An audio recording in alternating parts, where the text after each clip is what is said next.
Hello fellow Star Wars fans, my name is Starrapter. Welcome to the channel. This is my recap of the High Republic comics that came out for the month of October 2021. And we have the most ever in a single month for the High Republic. We have 4 different comic series running this month. We have the High Republic by Marvel. We have Trail of Shadows, a brand new miniseries by Marvel. We also have the High Republic Adventures continuing along, as well as the other miniseries, The Temple of Monster Peak, also from IDW. So starting off with the Marvel Comics, we're going to start off with a brand new miniseries called Trail of Shadows. This one's written by Daniel Jose Older. It's going to have 5 issues, and it really tackles a big mystery that was introduced in The Rising Storm. So spoilers to those of you that have not read The Rising Storm. There's going to be a very big spoiler to set off the events in this miniseries. You have been warned. So we open up with the corpse of Loden Greatstorm, frozen, solid, and shattered on the planet of Grizzle at the Battle of Grizzle.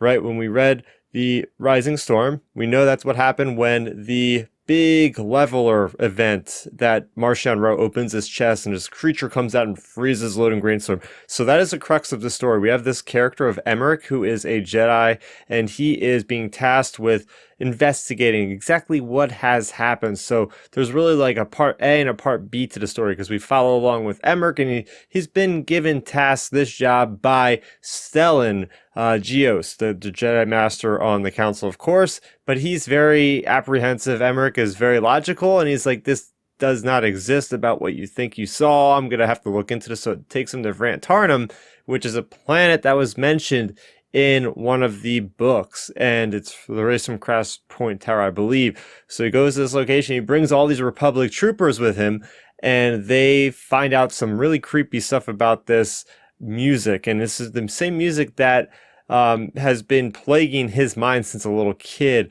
and now they'll take you away and all this kind of stuff that was revealed in the audio drama, which had the character of Lorna D in it. So that one is very interesting. Tempest Runner, how we have that same song playing through that and that. So there's very much a mystery there. And we're also introduced to this character that is named Sion, and she is really like a private investigator. She is going on around the lower levels of Coruscant, brings her face to face with this very strange creature, humanoid esque looking thing. And that is really her story, is just trying to figure out what's going on, and she's just about to die. So you have these 2 different storylines. It's going to be very interesting to see how they connect, because they seem very different from one another. Things I will say is right off the bat, it's really neat that we get our first real Star Wars mystery story. It's really that I don't know about who done it, but just very much like, okay, we got to figure out what's going on. So it's got that noir vibe, especially with Emmerich, who's doing a lot of self-narration and just monologuing and different things of that nature. I like seeing the Republic troopers that were predating the clone troopers that we see in Attack of the Clones, because, you know, the Republic army is huge, so it's really cool that we get to acknowledge that there's like these people that sign up, you know, voluntarily, obviously, to be part of the peacekeepers for the Republic. So to see their different gear, to see that was very exciting for me. We also have this brand new droid named Q2, which looks like an evolution or a de-evolution of BD-1 from Star Wars Jedi Fallen Order, which is kind of the buddy of Emmerich there. So pretty cool and very chilling. This definitely gives very chilling vibes with that whole undertone of the music. So I'm very interested to see where Daniel Jose Older takes us with this one. Also from Marvel, we have the High Republic issue number 10. So in this one, it's really all about Sarah as well as Keeve Trennis. Remember, they are undercover for the Jedi to figure out what's going on with the Nihil. And, well, in this issue, they get found, right? They are there, and she's basically given a task of killing Miarga, which we know was at one point an ally to the Republic, to taking out the Drangir. And, well, what happens is Miarga pretty much just spoils and says, did you guys know that the Jedi are in your midst? And next thing you know, basically Sarah and Keeve Trennis have to fight off all these Nihil. It's crazy. And next thing, who shows up but Lorna D?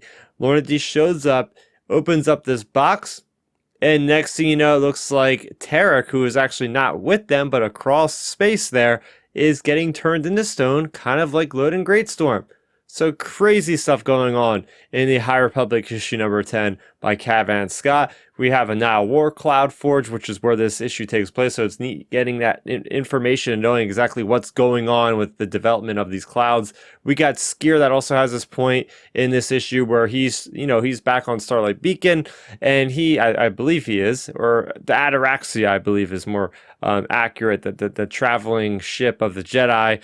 And he is having trouble with the Force. He's had much trouble in the past dealing with the connection to the Drengir, where his arm was literally a Drengir, but now he thinks he took that away. He's not part of them, but now he's losing his ability to use the Force, which we've never actually seen before in Star Wars. We also get a better look at Uttersound, and seeing Lorna D in the flesh was just very creepy. You could tell she's just had a rough life, and if you've listened to the Tempest Shredder audio drama, you're going to get a lot of her backstory, which I highly recommend. So yes, very cool ending to this. Like, what the heck is going to happen, right? This is the same sort of thing that was happening with Loden Greatstorm. Is there going to be a way to combat the Leveler?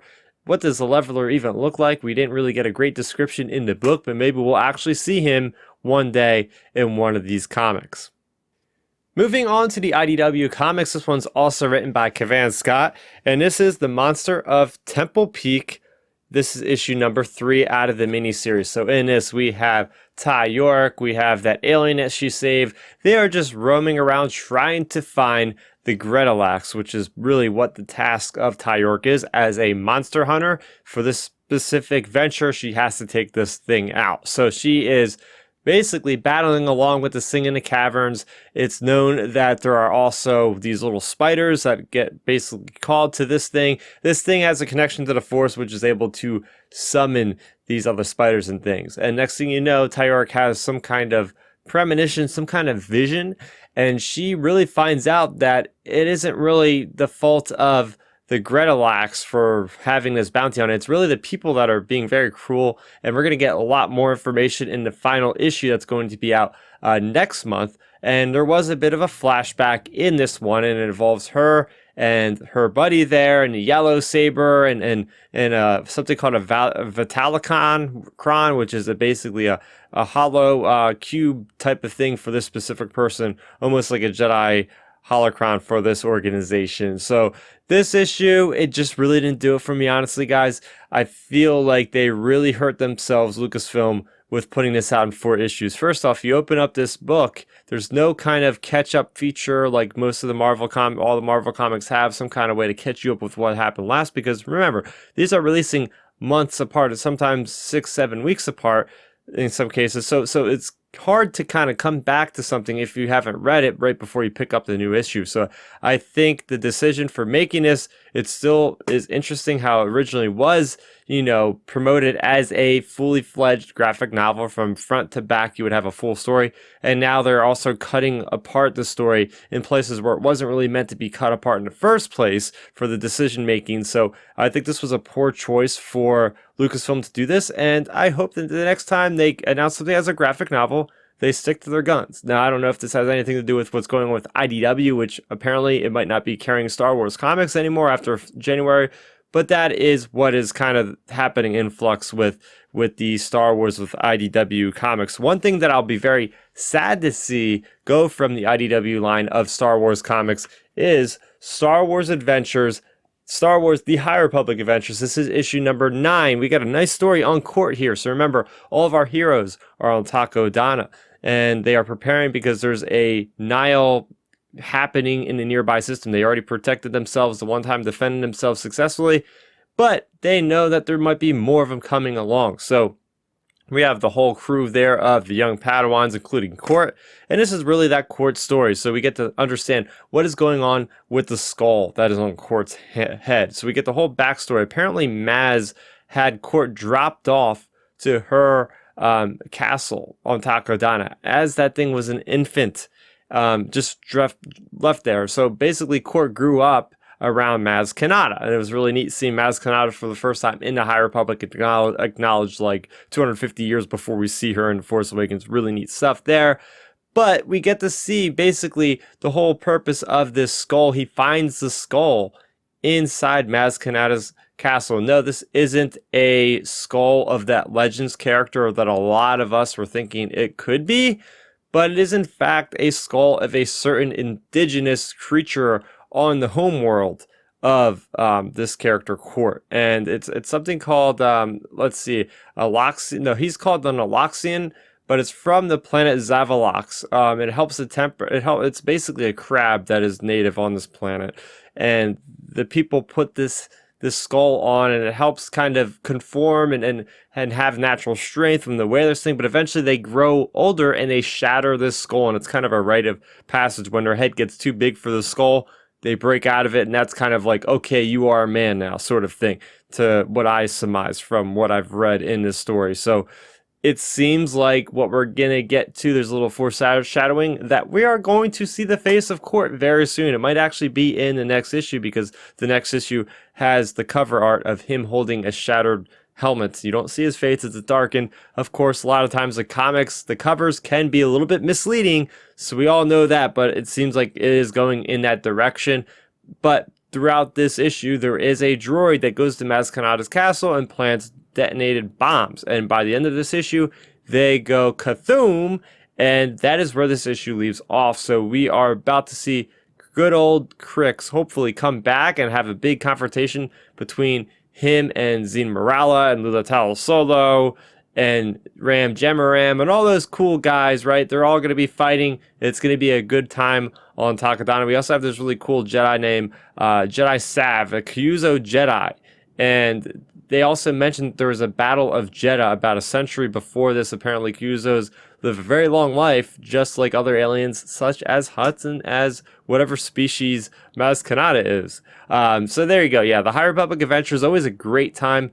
Awesome artwork, as always. So that is going to do it for my breakdown of the 4 Star Wars The High Republic comics that came out for the month of October. Which one was your favorite? I'm very curious to know. Let me know in the comments section down below. For future videos pertaining to comics, I'm going to go back to my way of just doing one video a week on all the comics that came out this week. I know I've tried something different over the last couple months with the War of the Bounty Hunters. I've been having singular episodes dedicated to whatever comics came out in that imprint, but now that that is coming to an end, we are going to just put everything in one video, so no more months just worth videos of High Republic. We're going to branch them all, whatever it be, Star Wars or Star Wars Adventures or whatever, one single video. So make sure you look out that for in the future. Make sure you go ahead and check out my War of the Bounty Hunter comics as well. My reviews for that are on the channel. Make sure you subscribe and do hit that notification bell icon so you'll be notified on